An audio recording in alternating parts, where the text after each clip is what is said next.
এবছর কবে পড়েছে রাধাষ্টমী ব্রত? জেনে নিন পুজোর শুভ সময় নির্ঘণ্ট। জ্যোতিষ মতে কোন সময়ে পুজো করা শুভ?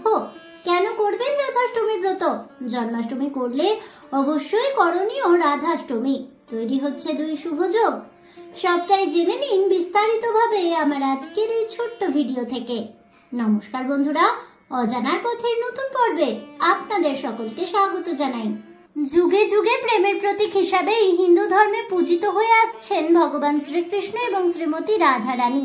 যারা শ্রীকৃষ্ণ জন্মাষ্টমী পালন করেন তারা সকলেই রাধাষ্টমীও পালন করবেন। হিন্দু শাস্ত্র মতে এই দিন ধরাধামে এসেছিলেন শ্রীমতী রাধা রানী। ভগবান শ্রীকৃষ্ণ যেমন ভগবান শ্রী বিষ্ণুর অবতার, রাধা রানী তেমনই দেবী লক্ষ্মীর অবতার। দেবী লক্ষ্মী রূপেই তিনি ঘরে ঘরে পূজিতা হন। শ্রীকৃষ্ণ জন্মাষ্টমীর কয়েকদিন পরেই পালিত হয় এই রাধাষ্টমী ব্রত। শ্রীকৃষ্ণ এবং শ্রী রাধা দুজনেরই জন্মমাস হলো ভাদ্র। ভাদ্র মাসের ভাদ্রপদ শুক্ল অষ্টমী তিথিতে পালিত হয় রাধাষ্টমী ব্রত। সাধারণত জন্মাষ্টমীর 15 দিন পরেই পালিত হয় এই রাধাষ্টমী। শ্রীকৃষ্ণের জন্মাষ্টমীর মতো বাংলার প্রতিটি ঘরে ঘরে রাধাষ্টমী ব্রতটিও যথাযোগ্য মর্যাদায় পালিত হয়ে থাকে।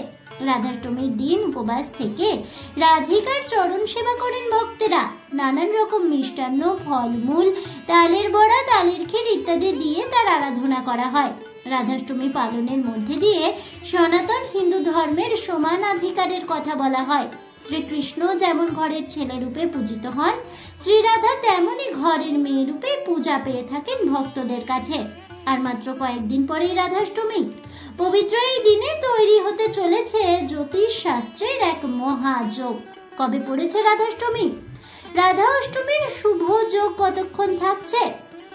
যেমন জন্মাষ্টমীতে মহেন্দ্রক্ষণে শ্রীকৃষ্ণের স্নান এবং তাকে ভোগ নিবেদন করা হয়, তেমনি রাধাষ্টমীতেও রয়েছে পূর্ণ সময়। এবছর রাধাষ্টমী পালিত হবে আগামী 11 সেপ্টেম্বর বুধবার 2024 তারিখে।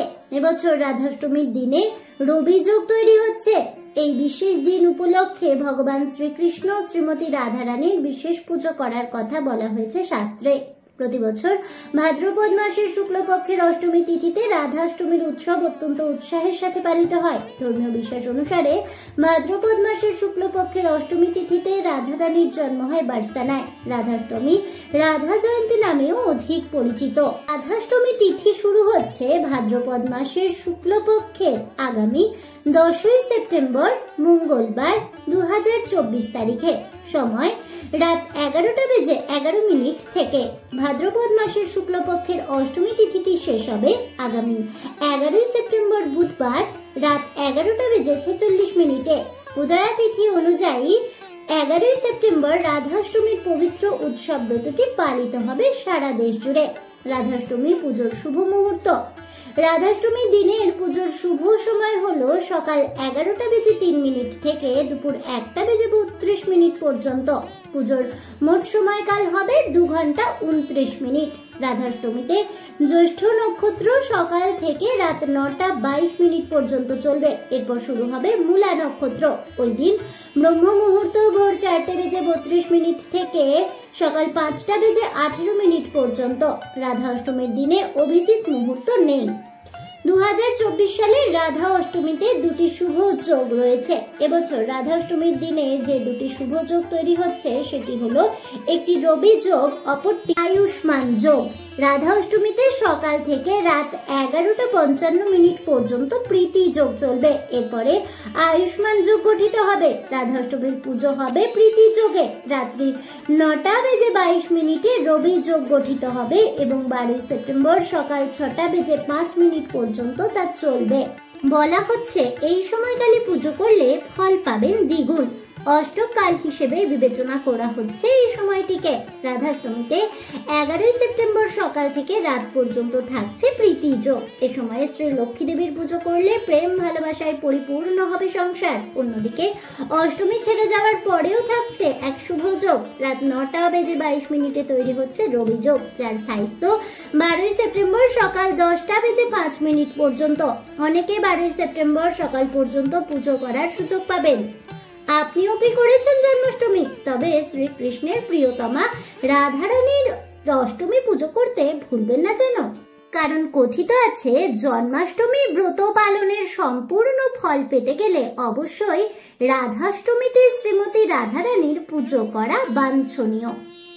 আজ এ পর্যন্তই। জয় ভগবান শ্রীকৃষ্ণের জয় হোক শ্রীমতী রাধারানীর। এই বলে আমার আজকের ভিডিওটি আমি এখানেই শেষ করছি। তাহলে বন্ধুরা, 2024 সালে কবে পড়েছে রাধাষ্টমী ব্রত? পুজোর শুভ সময়ের নির্ঘণ্ট, সঠিক সময়সূচি এবং পুজোর শুভ সময় ও এদিনে তৈরি হওয়া শুভ যোগের সময়কাল জানতে পেরে আপনাদের কেমন লাগলো অবশ্যই আমাকে কমেন্টে জানাবেন। ভিডিওটি ভালো লেগে থাকলে লাইক শেয়ার করতে ভুলবেন না। আমার চ্যানেলের নতুন বন্ধু হয়ে থাকলে চ্যানেলটিকে সাবস্ক্রাইব করে দেবেন, পাশে থাকা বেল বাটনটি প্রেস করে রাখবেন নতুন ভিডিওর নোটিফিকেশন পাওয়ার জন্য। দেখা হচ্ছে পরের ভিডিওতে। ততক্ষণ সবাই ভালো থাকুন, সুস্থ থাকুন আর অবশ্যই সঙ্গে থাকুন আর দেখতে থাকুন অজানার পথে।